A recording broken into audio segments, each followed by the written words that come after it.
Hey everyone, Christina Del Rey here with your forecast for December 21st, 2020. We have a huge week in astrology. This is the turning point. So we have the great conjunction. This is what astrologers have been waiting for a very long time, probably all year long. And this great conjunction happens on the winter solstice. So it makes it extra special.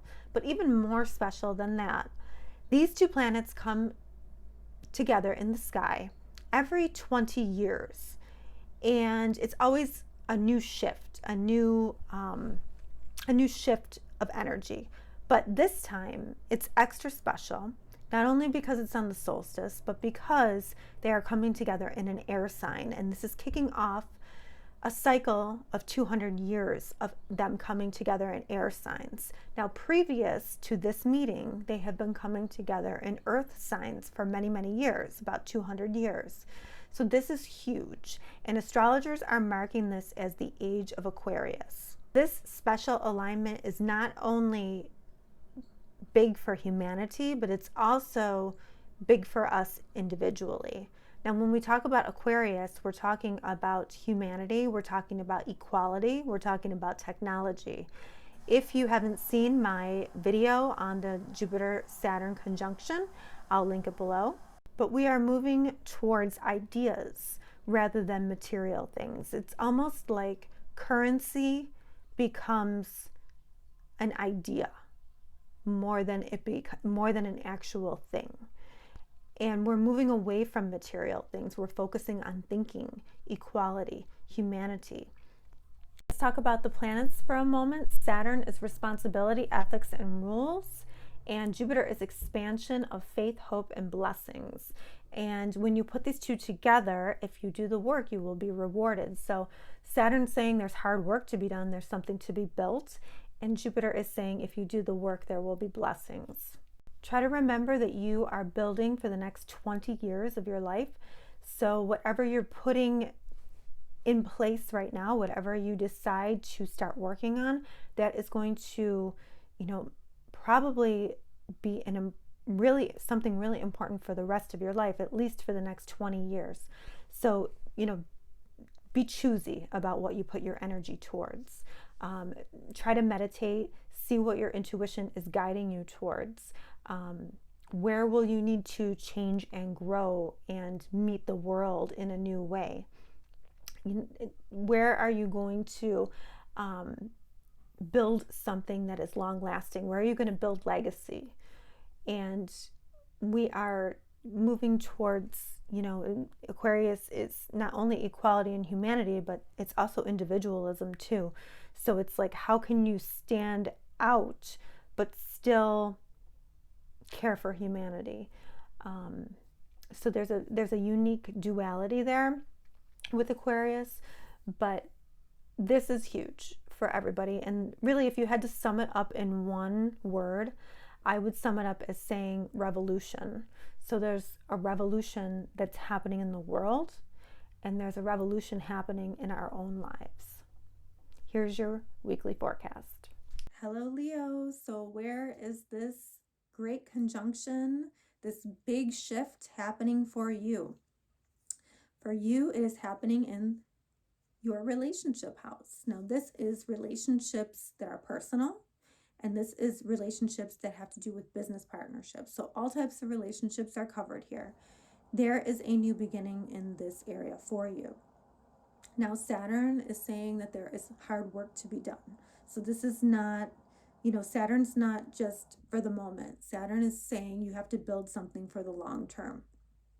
Now, Jupiter is saying if you do the hard work that Saturn's asking you to do, I will bring blessings. I will bless you for it.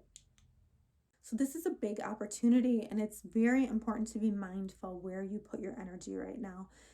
Make sure you are building relationships, only relationships that are going to, be completely ethical. There's no room for dishonesty. There's no room for lies. There's no room for, person only looking out for themselves. This is you building something on ethics that is going to pay off. And don't forget, you're sowing the seeds of, the next 20 at least years, if not for the rest of your life. So you want to make sure that you do a really good job. You're just ending the cycle of, the sixth house stuff where you were getting your life in order, right? That's what you spent the last 3 years doing. Now you're putting this into practice somehow in your relationship zone. So this is big. And if I mentioned before, we have, coming up, we have, big relationship shifts for Leo this year too. So it's going to be a big year. And later in the week, we do have a combination that is a little volatile, and Mars and Pluto are going to come together for their final square.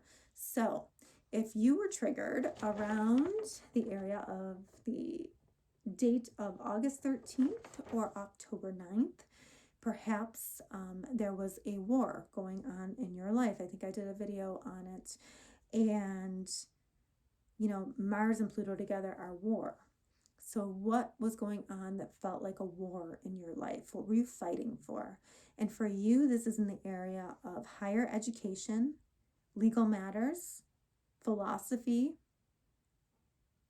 and travel. And Pluto is in your house of day-to-day work and health. So it could have been a health issue. It could have been a legal matter, but something somewhere was trying to basically start a war, exert their power over you. And this is triggering you big time. So know that it's coming to an end because this is the last square, but also, try to learn the lesson and don't get triggered. And I say that, but I know I'm going to be triggered. I just know it. So I'm going to try to handle it maturely, as difficult as that might be. And at the end of the week, thankfully, we have a really nice trine between Mercury and Uranus. So this is the time when some really nice news could come to you. This could be news about a matter in your health, maybe, that frees you. Or this could be good news related to your job, your career. There could be some kind of good fortune that finds you now, and you're more free because of it. Okay, so this is a monumental week, once in a lifetime. So, and it might not be that something just drops out of the sky on Monday, but just know that you're beginning this new cycle. This is very exciting stuff. And, it will pay off. All right, Leo, it'll be a great week.